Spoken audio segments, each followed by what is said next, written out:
Anna Whitmore sat by the window of her penthouse, watching Seattle rain blur the skyline.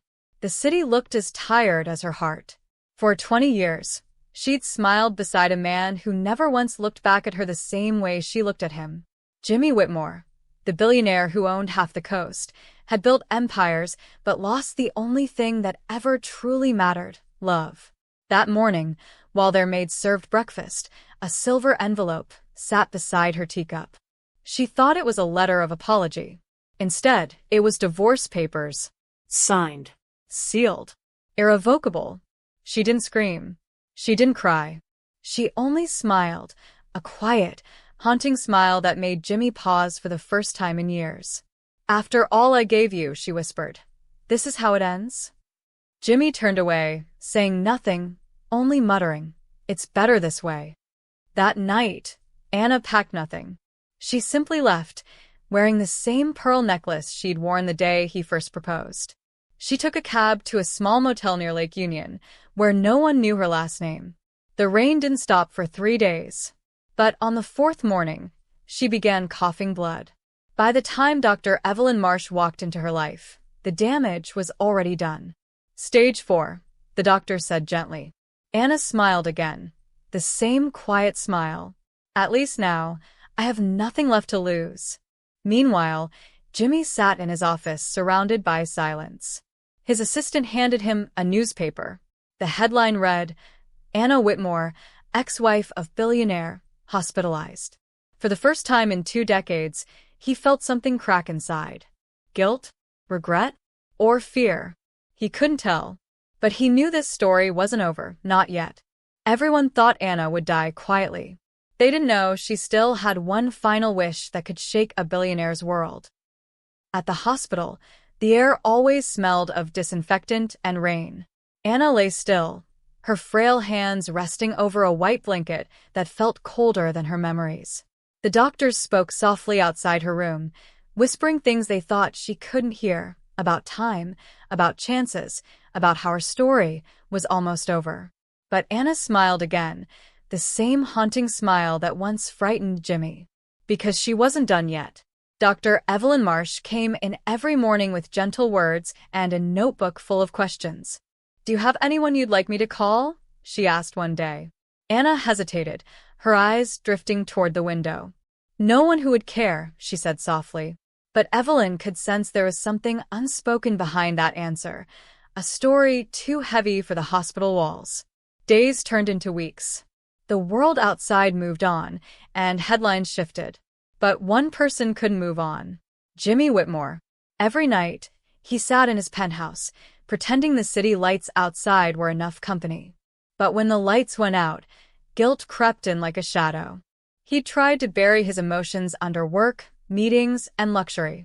Yet, Anna's name lingered, in every conversation, in every quiet moment. He finally called his daughter, Sophie. "How is she?" he asked, voice tight. Sophie hesitated. "She doesn't want to see you," she said coldly. Jimmy's jaw tightened. "That's fine," he lied. But deep down, he knew he couldn't let her go like this. Not after 20 years of silence, control, and mistakes that had turned love into a war. Meanwhile, in the hospital, Anna had started keeping a diary. She wrote about her life. Not the wealth, not the mansion, but the moments when she truly felt alive. The laughter in their first years, the night Jimmy promised to grow old with her, the day she lost that promise forever. Each word was her way of letting go, but also a quiet rebellion against being forgotten. Then, one rainy afternoon, Dr. Evelyn noticed something strange. Anna was smiling wider than usual. "You look happy today," Evelyn said, checking her vitals. "Because I made a decision," Anna whispered. "Before I go, there's one thing I want. One thing only Jimmy can give me." Evelyn frowned. "What is it?" Anna looked out the window, the city reflecting in her teary eyes. "A wedding. Not to him, but with his blessing." That night, Evelyn stared at Anna's chart, wondering what kind of story she was walking into. And somewhere across the city, Jimmy stared at his reflection, wondering why her ghost still haunted him while she was still alive. The storm that night didn't just shake the city, It awakened something in both of them. The past wasn't finished. It was only waiting for the right moment to strike. Sometimes, one phone call can break a man's pride and rebuild a lifetime of guilt. It was past midnight when Jimmy Whitmore's phone rang. He almost ignored it. Billionaires didn't take calls at that hour. But something inside him, that old instinct from the days before money hardened his heart, made him pick up. "Mr. Whitmore," the voice said softly. "This is Dr. Evelyn Marsh. I'm calling about Anna." The sound of her name froze him. It had been weeks since he'd last heard it spoken aloud, and even longer since it had been spoken with warmth. "What happened?" he asked, voice sharper than intended. "She's stable," Evelyn replied, "but time isn't on her side. She has something she wants to discuss with you. Privately." Jimmy leaned back in his leather chair, heart pounding harder than he cared to admit. He wanted to say no. He wanted to tell the doctor that Anna had made her choice when she walked away. But the truth was, he'd been the one who pushed her away first. For hours after the call ended, Jimmy didn't move. The city glittered below him like diamonds scattered on black velvet, but none of it felt like his anymore. The penthouse was silent, except for the ticking of an antique clock, the same one Anna had bought for their anniversary 20 years ago. He poured himself a drink, but the scotch tasted like regret. By dawn, he made his decision. He would see her, not as an ex-husband, not as a billionaire, but as the man who had once promised her forever and failed. At the hospital, Dr. Evelyn led him through quiet corridors. Jimmy's polished shoes clicked against the floor, echoing louder than his thoughts. When the door opened, Anna was sitting by the window again, dressed in a pale blue gown, the morning sun brushing her silver hair. She didn't look weak. She looked at peace. Their eyes met, and for a moment, the years between them dissolved. No lawyers, no bitterness, no pride. Just two souls who once shared everything. "You came," Anna said softly. Jimmy's throat tightened. "You asked for me." Silence filled the room, heavy but strangely gentle. Then Anna smiled faintly. "I need your help, Jimmy." He bristled instinctively. "Help?" "Yes," she said, her voice steady. "I want to get married again. And I want you to bless the wedding." The words hit him like thunder. Jimmy blinked. "You're joking." "I've never been more serious," she replied, still smiling. "I don't want to die as your ex-wife. I want to die as someone who found love again, with your blessing." For the first time, Jimmy's control cracked. He stared at her, caught between anger, confusion, and disbelief. "You think I'd agree to that?" Anna looked at him calmly. "You already agreed once, when you left." Dr. Evelyn watched quietly from the doorway, sensing this was a conversation that didn't need witnesses. As she stepped out, Jimmy sat down beside Anna, lost for words. For the rest of that day, they spoke, not about the past, not about pain, but about the life that could have been. And though Jimmy didn't say it aloud, deep down he knew he would grant her this wish. Not because she asked, but because for the first time in years he finally understood what love had meant all along. What would you do if the person you once broke now asked you to help her die in peace? Jimmy hadn't stepped inside a hospital in decades. He'd built wings for them, donated millions, had his name carved on the walls, but never once had he walked through those halls for someone he loved. Now, as he followed Dr. Evelyn down the corridor, he realized money couldn't buy courage. Inside the room, Anna looked smaller, frailer, as though each breath cost her strength she no longer had. But her eyes, those clear, calm eyes, still carried the fire of the woman he once knew. Dr. Evelyn spoke first. "Mr. Whitmore, I think it's time you knew the full picture." She handed him a folder. Jimmy didn't want to look, but he did. The words hit harder than any business loss he'd ever faced. Stage 4 pancreatic cancer. Unresponsive to treatment. Estimated time, 3 months. Jimmy closed the file slowly. His voice cracked. 3 months. Anna nodded softly. "It's okay," she said. "I've made peace with it." But he hadn't. For a man who had controlled everything, markets, people, even destiny, this was the first thing he couldn't control. "You should have told me sooner," he whispered. "Would it have changed anything?" she asked gently. He looked away. Silence answered for him. That night, Jimmy didn't leave her room. He sat by her bedside, listening to the rhythmic hum of the machines, watching her sleep. Memories crept in like ghosts, their first date at the pier, her laughter in the garden, the day he stopped listening to her voice. Regret was a slow poison, and now he was drinking every drop. The next morning, Anna woke to find him still there. "You stayed?" she asked, her voice fragile. He smiled weakly. "I didn't want to." She chuckled faintly. Still stubborn. Then she said something that froze him. "Jimmy, I'm not asking you to save me. I just need your heart one last time. Not your money. Not your pity. Just you." For the first time in decades, Jimmy reached for her hand. It trembled in his, but the warmth felt like redemption. He realized he hadn't touched her, truly touched her, since their daughter's wedding 15 years ago. That moment changed something in him. For the first time, he wasn't the billionaire. He was just a man sitting beside the only woman who had ever truly loved him. Later that afternoon, when Dr. Evelyn returned, Jimmy asked a question that surprised even him. "What does she need?" Evelyn smiled gently. "Peace, Mr. Whitmore.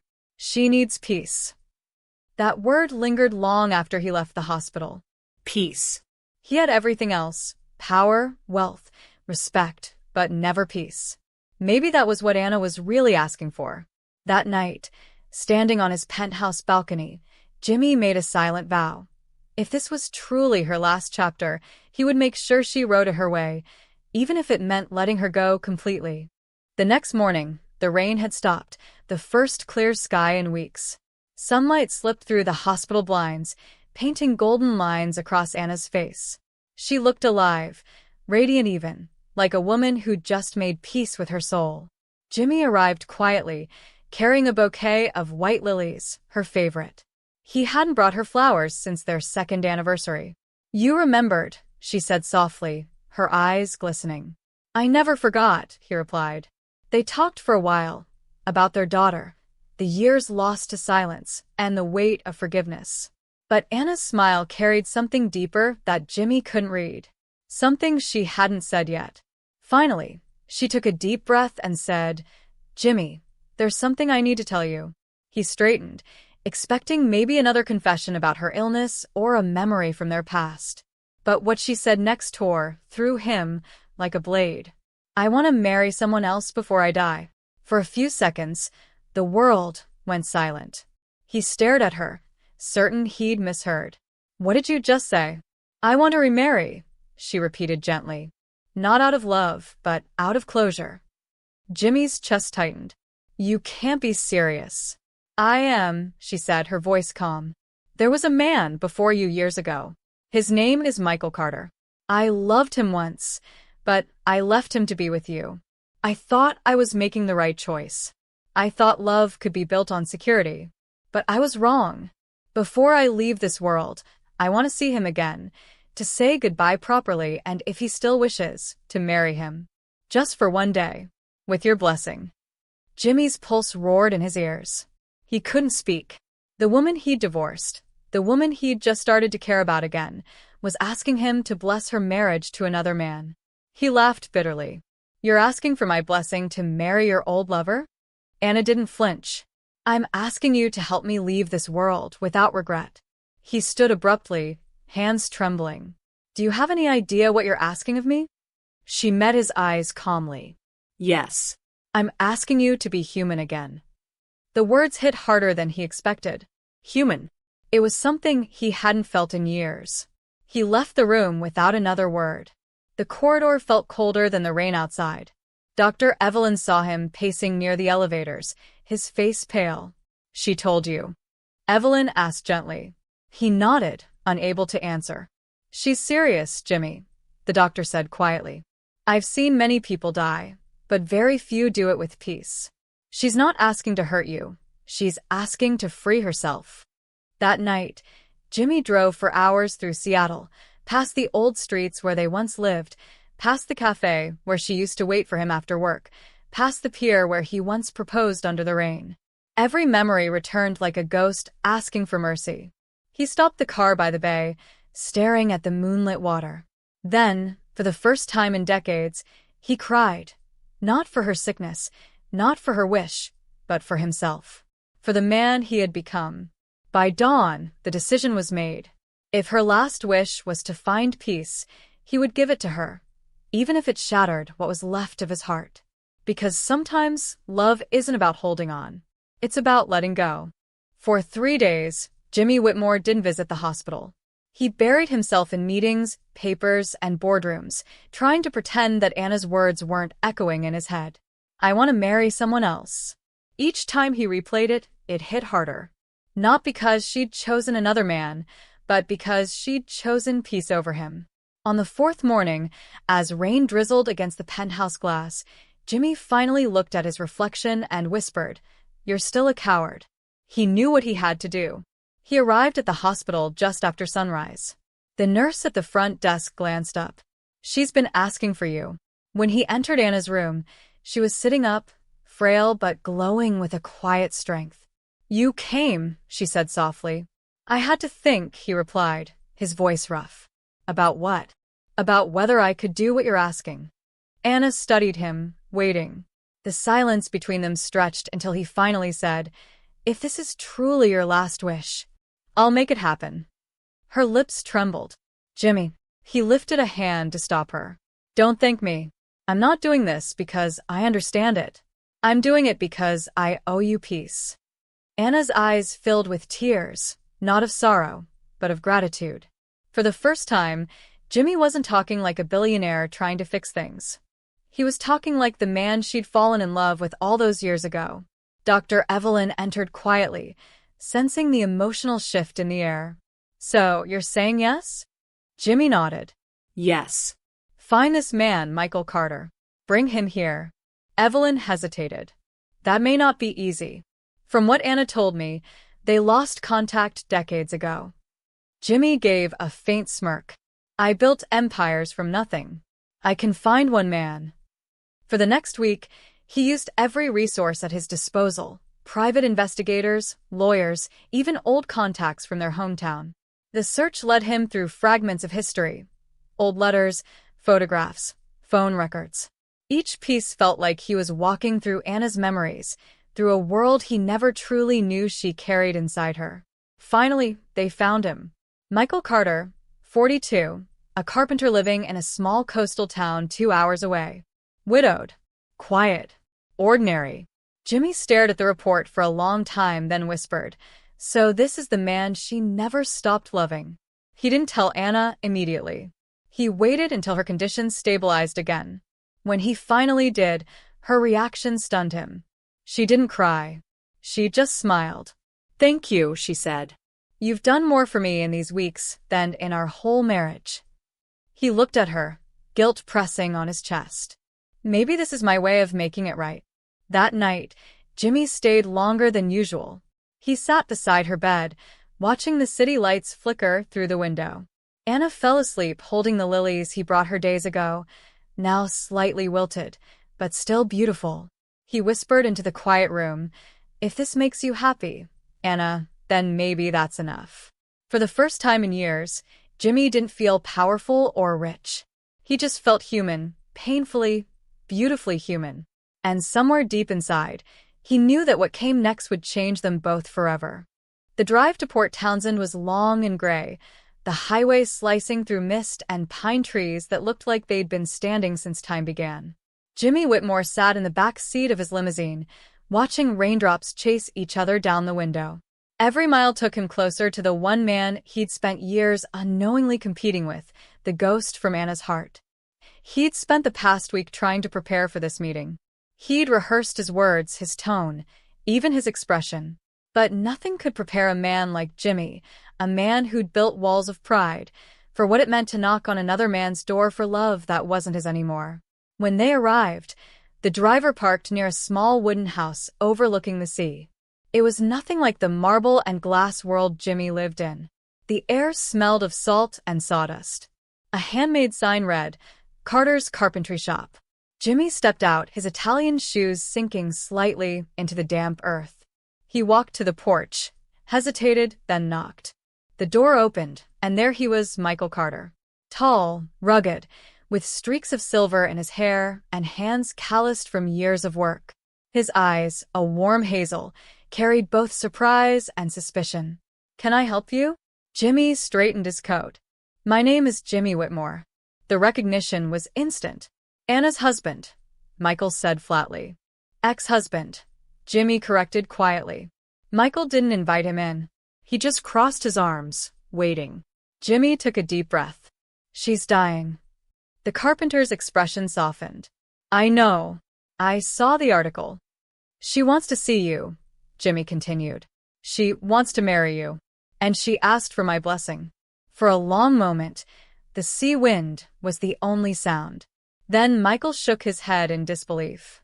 "You're serious?" Jimmy nodded. "Completely." Michael stepped back, running a hand through his hair. "Do you have any idea how long I waited for that woman? I loved her when we were young, before money, before everything. And she chose you." "I know," Jimmy said, his voice low. "And she's regretted that ever since." There was pain in both men's eyes now, different kinds, but born from the same woman's heart. Michael finally sighed. "If this is what she wants, I'll come." Jimmy looked at him carefully. "You still love her?" Michael smiled sadly. "You don't stop loving someone like Anna. You just learn to live without her." The words hit Jimmy harder than he expected. As they shook hands, Jimmy realized he wasn't shaking hands with a rival. He was shaking hands with the man who would help finish the story he'd broken. On the drive back to Seattle, Jimmy watched the coastline disappear behind him.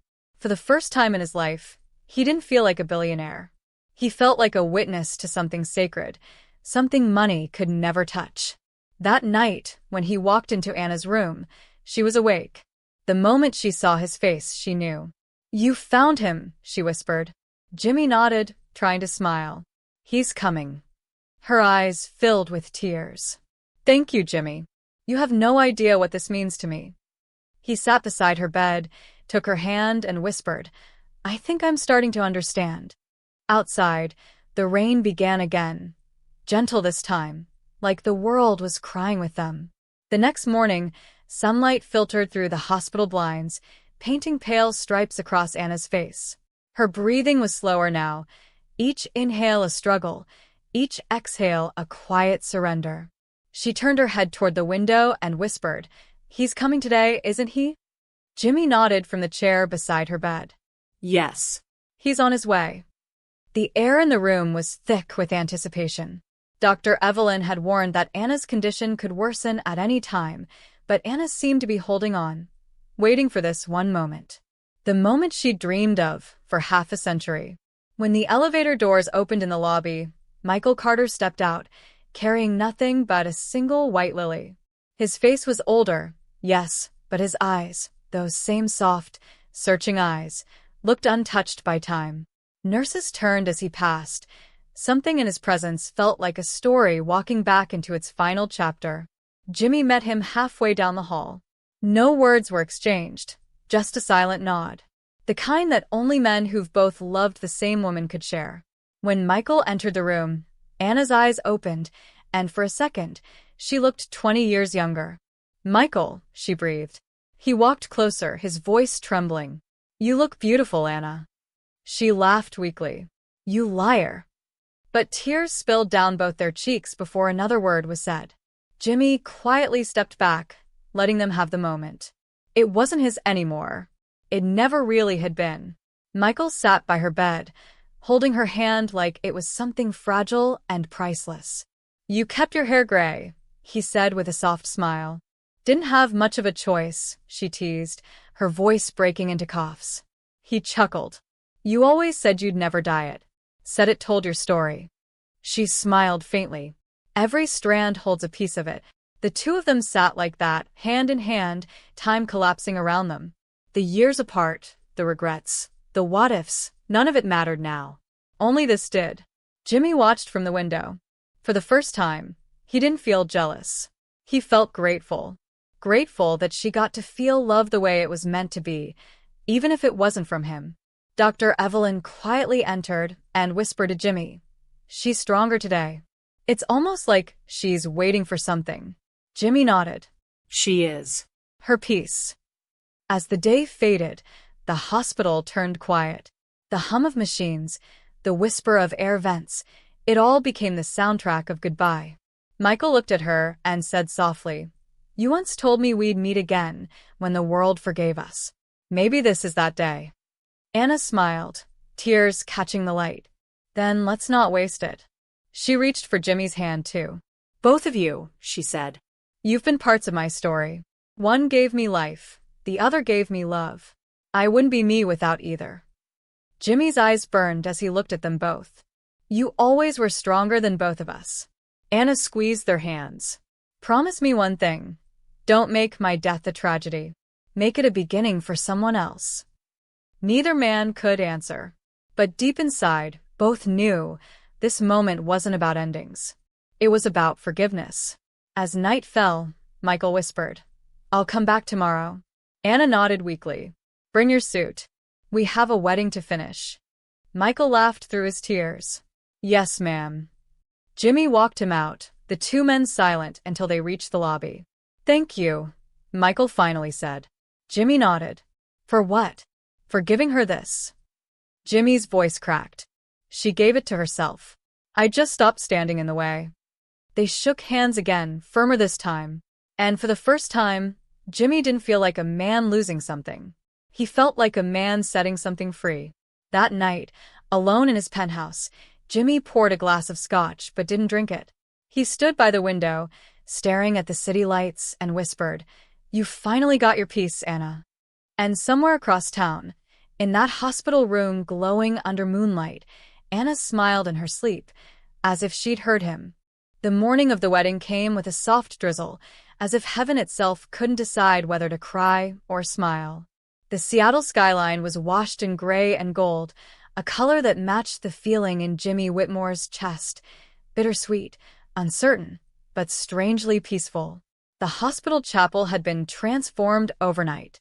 What used to be a quiet prayer room now shimmered with white lilies, warm candles, and soft piano music. The nurses whispered as they passed by. None of them had ever seen a wedding like this before. At the center of it all, Anna sat in her wheelchair, wrapped in a simple cream dress. Her silver hair was pinned up neatly, with a small rose tucked behind her ear. She looked fragile but radiant, like a fading flame that still refused to die quietly. Dr. Evelyn had personally overseen her care that morning. "You sure you want to do this?" she asked gently. Anna smiled faintly. "I've never been more sure of anything in my life." Outside the chapel doors, Michael Carter stood nervously, his suit pressed, his hands trembling. Jimmy was beside him, helping adjust his tie. "Never thought I'd be doing this for you," Jimmy said with a small smirk. Michael chuckled softly. "Neither did I." There was a brief silence between them before Jimmy added, "Take care of her even if it's just for a few days." Michael nodded, his eyes glistening. "You have my word." The doors opened, and everyone turned. The pianist began to play, slow, reverent, tender. Michael walked down the small aisle, waiting beside a modest altar. Then came Anna. Jimmy wheeled her in, step by step, every push of the chair echoing against the tiled floor like a heartbeat. Everyone, nurses, doctors, even patients, stopped to watch. Some wiped their eyes. When Anna reached the front, she looked up at Jimmy. "You sure you're okay with this?" she asked softly. Jimmy smiled, truly smiled. "It's your story, Anna. I'm just honored to be in the last chapter." She touched his hand gratefully before turning to Michael. Their eyes met, and it was as if 50 years of waiting vanished in an instant. The chaplain cleared his throat, his voice trembling with emotion. "We gather here, not in sorrow, but in celebration, to honor love that endured time, pain, and forgiveness." As he spoke, Anna's breathing grew slower, but her smile never faded. Every word felt like a final page turning. When the moment came, Michael held her hands and whispered, "Anna Grace Whitmore, do you take me, once more, for whatever time you have left?" Anna smiled faintly. "I do." Then she looked up at him and said, "Michael Carter, do you promise to keep living, even after I'm gone?" His voice cracked. "I do." And just like that, the chapel filled with quiet tears. The chaplain's voice trembled as he said, "By the power vested in me, I now pronounce you husband and wife." Michael leaned forward and kissed her forehead, gentle, reverent, full of years they never got to live. Jimmy stood at the back, his eyes wet but his heart at peace. For the first time, he didn't feel like the villain of her story. He felt like the man who finally gave her the ending she deserved. After the ceremony, Anna whispered something to him. "Thank you, Jimmy. You set me free." He squeezed her hand. "You set me free too, Anna." Later that evening, as the rain began again, Anna drifted into sleep, her new wedding ring glimmering softly against her pale skin. Jimmy and Michael sat quietly beside her bed, two men bound by love, loss, and the same woman. Neither spoke, because words weren't enough. All they could do was sit and wait for the inevitable with grace. The chapel lights had dimmed, the echoes of quiet applause fading into the hush of hospital night. Outside, the rain whispered against the windows, steady and soft, like a lullaby for a woman who had finally found her peace. Anna's new ring gleamed under the pale hospital lights. She lay in her bed, her breathing faint but calm. Michael sat at her side, holding her hand like a fragile treasure. Jimmy stood by the window, staring at the storm beyond. It was almost midnight. The wedding had ended hours ago, but none of them could bring themselves to leave.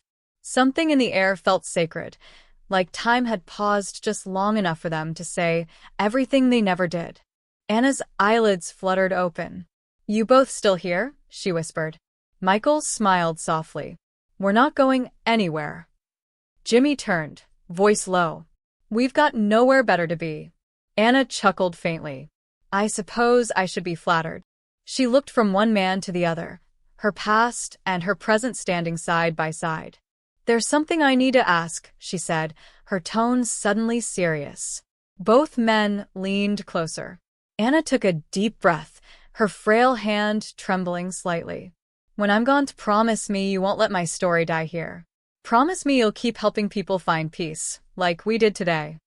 Michael's eyes glistened. "You mean start something?" She nodded weakly. "A foundation. A home for those who've lost love, for those who need to forgive, the way we learned to." Jimmy swallowed hard. "You want us to do this together?" Anna smiled faintly. "That's the only way it'll work. You two opposites. One with heart, one with power. Together, you'll balance each other." Michael looked at Jimmy. "You really think we could?" Jimmy hesitated, then slowly nodded. "For her, we can." Anna's voice softened. "Call it the Grace House.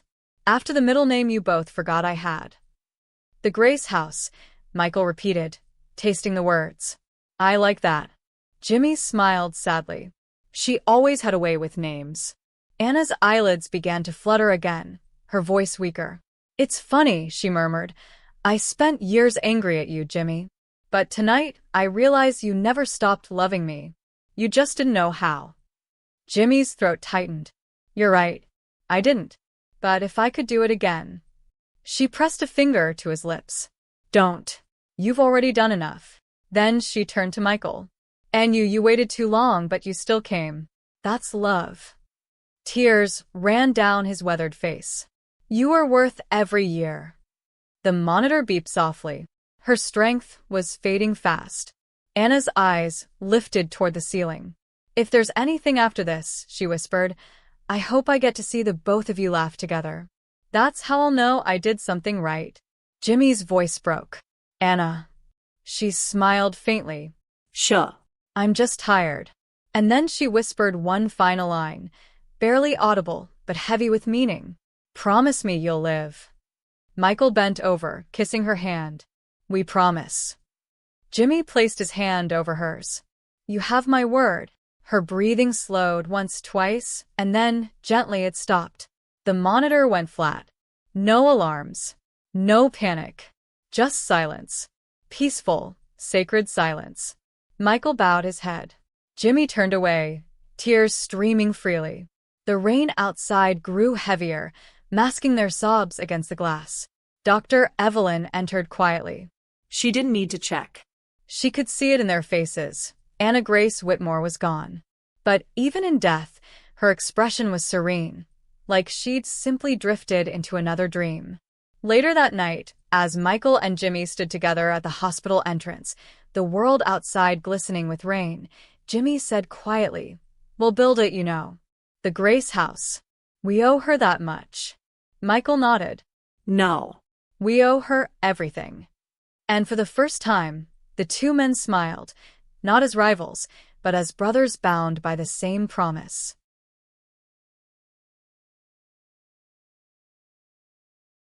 Three months after Anna's passing, Seattle woke to the sound of hammers, the scent of new wood, and the birth of something beautiful, the Grace house. It began quietly. No press releases, no cameras. Just two men, united by grief and bound by a promise. Jimmy Whitmore, the billionaire who once measured success in skyscrapers, and Michael Carter, the carpenter who measured life in the strength of his hands. The old, abandoned community center on the city's edge had been chosen as the site. It stood forgotten, walls cracked, windows clouded, the kind of place most people passed by without a second glance. But when Jimmy first saw it, he whispered, "This feels right." Michael nodded beside him. "It's imperfect," he said, "just like us." Together, they rebuilt it from the ground up. Jimmy handled the logistics, the funding, the permits. Michael handled the wood, the paint, the heartbeat. Every board he nailed, every wall he smoothed. It was like stitching a wound closed, one memory at a time. Some days, they worked in silence. Other days, they talked about Anna, about her laughter, her stubbornness, the way she could turn silence into comfort. "She'd have hated this color," Jimmy said one afternoon, watching Michael paint the walls a warm shade of cream. Michael chuckled. "She'd change it the next day, then tell us she'd always liked it." They both laughed, really laughed, for the first time since she died. Word spread quietly about what they were building. People began showing up. Widows, single parents, the brokenhearted, the forgotten. They brought food, flowers, and stories. By the time the sign went up, the Grace house, a place for healing and forgiveness, the community had already begun to call it Anna's house. Jimmy stood before the finished building one evening, the setting sun bathing it in gold. For once, he wasn't thinking about profits or legacies. He was thinking about her. About how she'd wanted peace, and how, somehow, through her death, she had given it to everyone. Inside, Michael placed a small framed photograph on the main wall. Anna smiling at the pier, wind in her hair, her eyes full of light. Beneath it, engraved in brass, were her final words, "Promise me you'll live." On opening day, the chapel was packed. Not with elites or business magnates, but with people Anna had once helped, quietly, without anyone knowing. Dr. Evelyn spoke first. Anna Grace Whitmore believed forgiveness could rebuild the world, one heart at a time. Today, her vision begins. Jimmy took the podium next. His voice trembled slightly. "I used to think power was about control. But Anna taught me that real power is letting go, forgiving yourself, forgiving others, even when it hurts." Then Michael stepped up, voice steady but soft. "I thought I lost the love of my life twice. But standing here, I realize she never really left. She's in every wall, every corner, every story that begins here." Applause filled the room.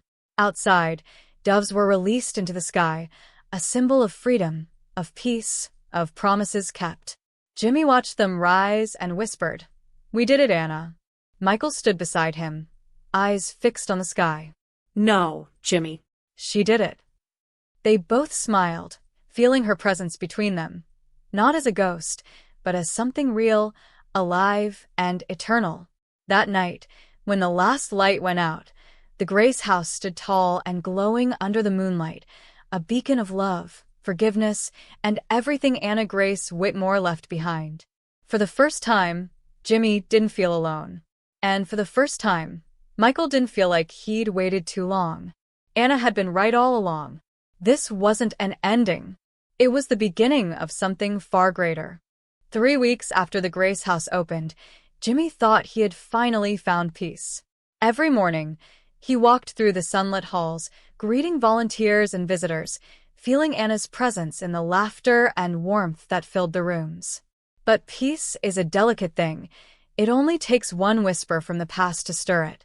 That whisper came in the form of a small, cream-colored envelope delivered to his mansion in Bellevue. The handwriting was familiar, looping, soft, and graceful. Anna's handwriting. His hands trembled as he turned it over. The wax seal bore her initials, AGW. He hadn't seen that in years.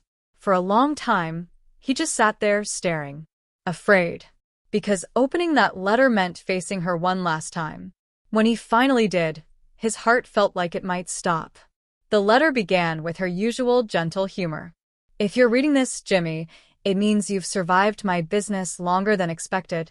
I told you I'd outplan you, even from the grave. He smiled through tears. That was Anna, a woman who could turn heartbreak into laughter. Then her tone shifted. Jimmy, I know you're wondering why I wanted to remarry Michael before I died. The truth is, it wasn't about romance. It was about peace.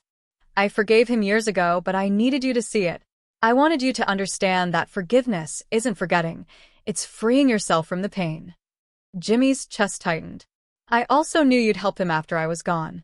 You always had a good heart, Jimmy, even when you tried to hide it behind your pride.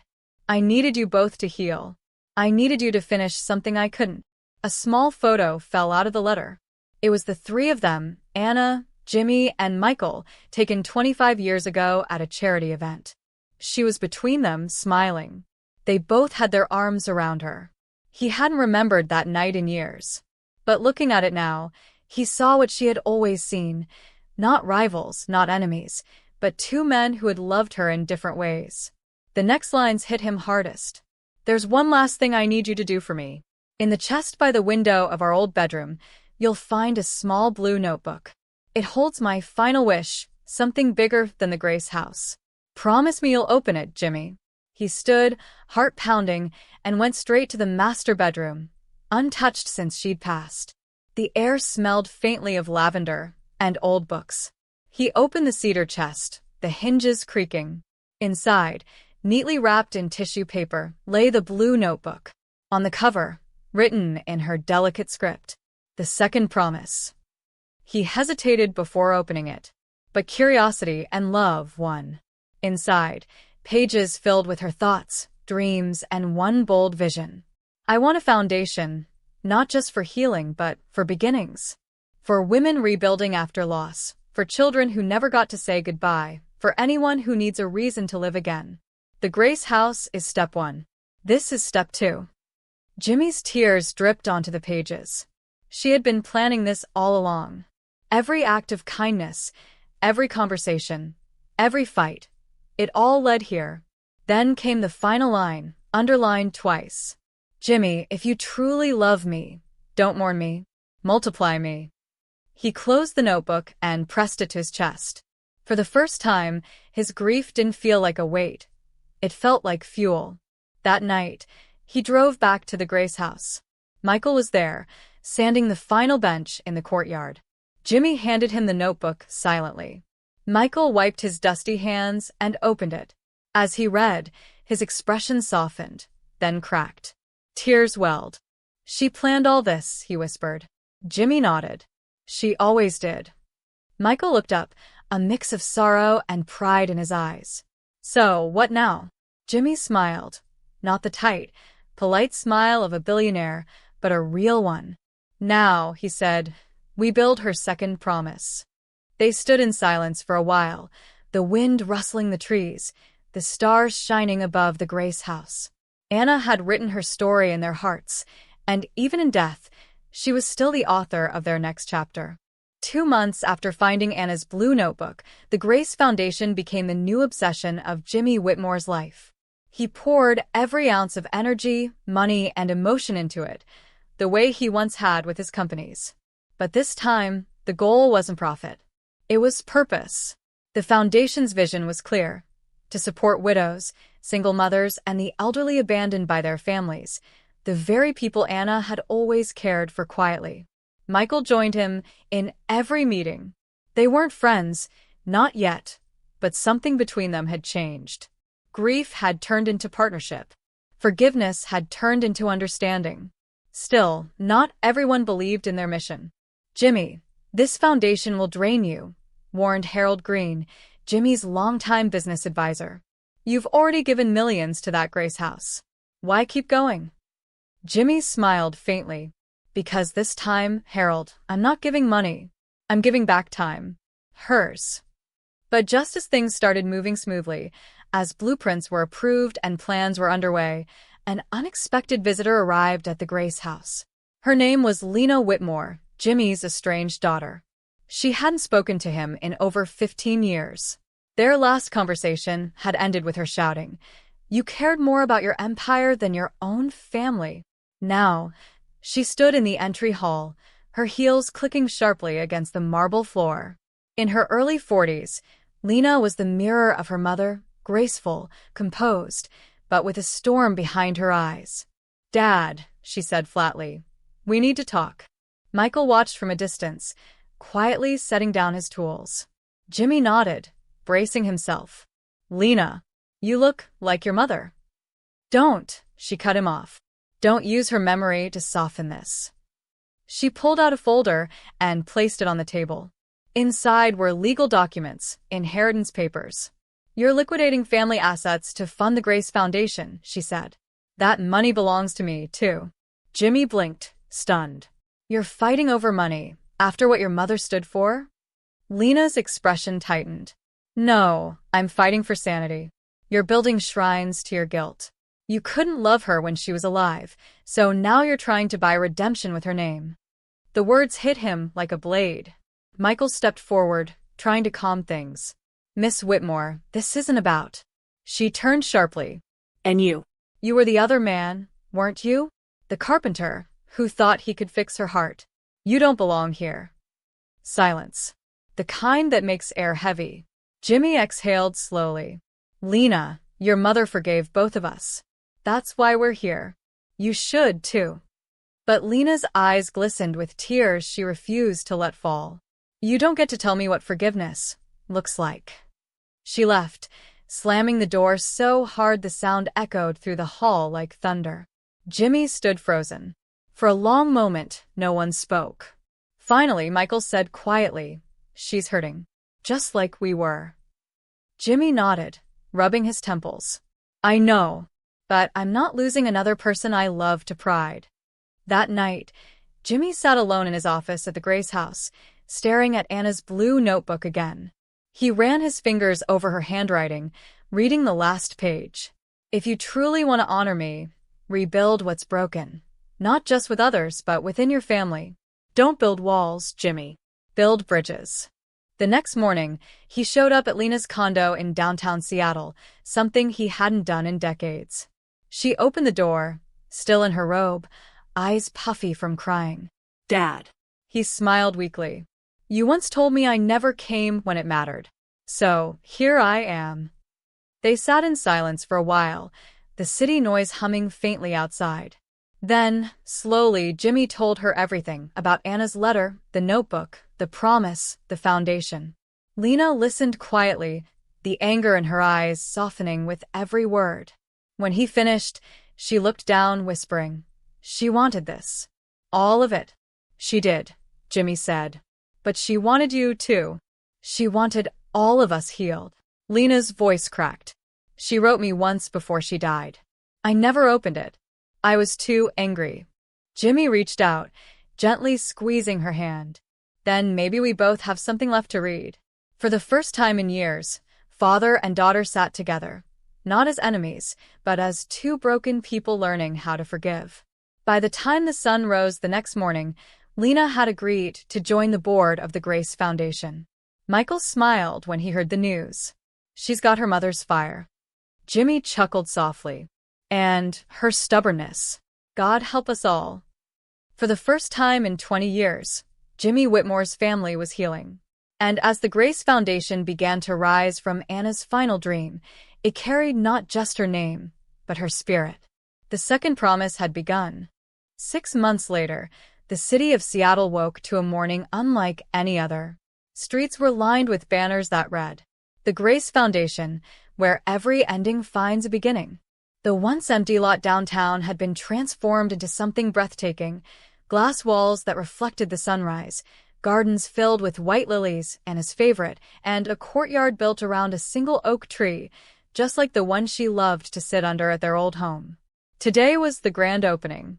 Jimmy Whitmore stood in front of the mirror in his penthouse, adjusting his tie with trembling fingers. At 75, he still carried himself with elegance, but today, his eyes were softer, calmer, as if the storms of his life had finally settled. On his nightstand sat Anna's blue notebook, the same one that had changed everything. He touched it lightly. "Wish me luck, sweetheart," he whispered. Downstairs, the world was already watching. Cameras, reporters, community members, and volunteers had gathered, not for the billionaire, but for the woman whose story had inspired thousands. At the entrance, Lena Whitmore stood beside Michael Carter. They'd spent weeks preparing together, surprisingly, even laughing sometimes. The tension between them had dissolved into something resembling mutual respect. When Jimmy arrived, the crowd fell silent. He looked older than ever, yet more alive than anyone there. Lena stepped forward and hugged him, something she hadn't done since she was 18. "Mom would be proud," she whispered. He smiled, eyes glistening. "She already is." As they walked toward the podium, a large portrait of Anna hung behind them, her smile radiant, her eyes full of the quiet power that had changed their lives. The event began with Michael. His voice was rough but warm. Anna Grace Whitmore believed healing wasn't about forgetting. It was about rebuilding. She taught us that love doesn't end, it evolves. Then it was Jimmy's turn. He stepped up to the microphone, the crowd holding its breath. "When I was a younger man," he began, "I thought legacy was made of steel, glass, and money. I built towers that touched the sky, but I couldn't build peace in my own home." He paused, scanning the faces, journalists, widows, orphans, his daughter, and Michael. "Anna taught me something before she left. That forgiveness isn't a gift you give others, it's the one you give yourself. And that's why this foundation exists. To give people the chance to start again just like I did." A hush swept through the audience. Jimmy continued, voice trembling but strong. "This building isn't mine. It's hers. And it belongs to everyone who's ever needed a second chance." Then he reached into his coat pocket and pulled out Anna's blue notebook. "This," he said softly, "is where it all began." He opened to the final page, reading aloud Anna's last written words. "When the day comes that this foundation opens, don't mourn me. Celebrate me. Because love that outlives death is the truest kind of wealth." As he finished, the crowd erupted in applause. Some cried, others cheered. Behind him, the ribbon fluttered in the wind, white and gold, symbolic of peace and rebirth. Lena stepped forward with scissors, her hands trembling. She looked at her father. "Together?" Jimmy nodded. "Together." They cut the ribbon. Confetti burst into the air. The crowd cheered as the doors of the Grace Foundation opened for the first time. Inside, sunlight spilled across the marble floors, illuminating Anna's portrait and the inscription beneath it. "For every heart that needs healing, the Grace Foundation." People began entering. Widows clutching photographs, children holding flowers, volunteers handing out brochures. Laughter filled the air. Hope returned to faces that had forgotten it. Michael stood beside Jimmy, watching it all unfold. "She'd love this," Michael said quietly. Jimmy nodded, emotion in his eyes. "She's here. You feel it, don't you?" Michael smiled. "Everywhere." A soft wind blew through the open doors, rustling the lilies in the courtyard, as if the world itself was whispering her name. Later that evening, after the crowds had left, Jimmy walked alone through the quiet halls. He stopped beneath Anna's portrait and placed his hand on the plaque. "We did it, Anna," he murmured. "Your second promise is complete." For a moment, he swore he could hear her voice, soft, familiar, filled with warmth. "I told you we'd build something beautiful." He smiled through tears. "You were right. You always were." Then, as the lights of the Grace Foundation glowed against the night sky, Jimmy finally understood. The true measure of love isn't how long it lasts, it's what it leaves behind. A year had passed since the Grace Foundation opened its doors, and Jimmy Whitmore had become something he never imagined, a man at peace. The once ruthless billionaire who'd chased profit and perfection now spent his mornings watering garden flowers, greeting widows by name, and reading bedtime stories to orphan children in the Foundation's community wing. He'd aged gracefully, silver hair, gentler eyes, a quiet presence that people found comforting. But beneath that calm smile, his body was failing. The doctors said his heart was weakening. Slowly, quietly. He didn't fight it. Not anymore. Each evening, he'd sit on the wooden bench beneath the old oak tree in the Grace Foundation's courtyard, the one planted in Anna's honor. He'd watch the sunset paint the sky orange and gold, whispering softly, "We did it, Anna. You and I." One cold evening in November, he felt it, the heaviness in his chest, the slowing rhythm of his breath. He knew his time had come, but he wasn't afraid. Lena and Michael found him sitting there, blue notebook in hand, smiling faintly as the last light faded behind him. "Dad," Lena whispered, kneeling beside him. "You shouldn't be out here. It's cold." He looked up at her, eyes warm, proud. "Your mother loved sunsets," said they reminded her that endings could be beautiful too. Michael stood silently nearby, his eyes glistening. Jimmy turned to him. "You kept your promise to her, Michael. You helped me find peace." Michael shook his head gently. "We both did." Jimmy smiled. "Then this is how I want to go. Right here, where she still lives." Lena's tears began to fall. "Don't say that. You're not." He took her hand, squeezing softly. Sure. "No more goodbyes, my love. Just thank yous." The courtyard was quiet except for the soft rustle of the tree above them. Jimmy looked out toward the horizon, his voice barely above a whisper. "Tell the world, she was my greatest treasure. Not my wealth. Not my empire. Her." Lena nodded, sobbing quietly as Michael placed a comforting hand on her shoulder. Then, with one final breath, Jimmy closed his eyes, and the wind carried through the courtyard, lifting fallen leaves into the twilight sky. He was gone. But in that stillness, something miraculous happened. The fountain nearby began to shimmer under the moonlight, and the lights of the Grace Foundation flickered gently, as if the whole building was breathing, alive with the spirit of those it had saved. Days later, the news spread everywhere. Billionaire philanthropist Jimmy Whitmore dies peacefully at the Grace Foundation. But the headlines didn't capture the truth. They didn't tell how his daughter Lena turned grief into leadership, expanding the Grace Foundation to cities across the country. They didn't tell how Michael kept the original house open every evening, welcoming anyone who needed a story or a prayer. And they didn't tell how, every year on Anna and Jimmy's anniversary, doves were released from the courtyard, 50 white wings soaring into the sky, symbolizing promises kept. At the dedication of the new memorial garden, Lena gave a speech that silenced the entire crowd. "My mother taught my father to forgive," she said. "And my father taught me that love is not measured by time, but by what it builds after we're gone." The Grace Foundation isn't just their legacy, it's a reminder that healing is contagious. The crowd stood in silence, some weeping, others holding hands. And as the sun dipped behind the glass walls of the foundation, the golden light reflected on the inscription newly carved beneath the oak tree, where Jimmy had taken his final breath. "Together in grace, Jimmy and Anna Whitmore. Love built this place." Michael stood at the back, hands clasped, watching the crowd disperse. Then he looked up at the evening sky and whispered, "Rest well, my friends. You kept your promise." And for a brief, impossible moment, just as the wind blew through the garden, he swore he heard Anna's laughter again. Soft, playful, echoing through the leaves. It wasn't a goodbye. It was a beginning that never ended.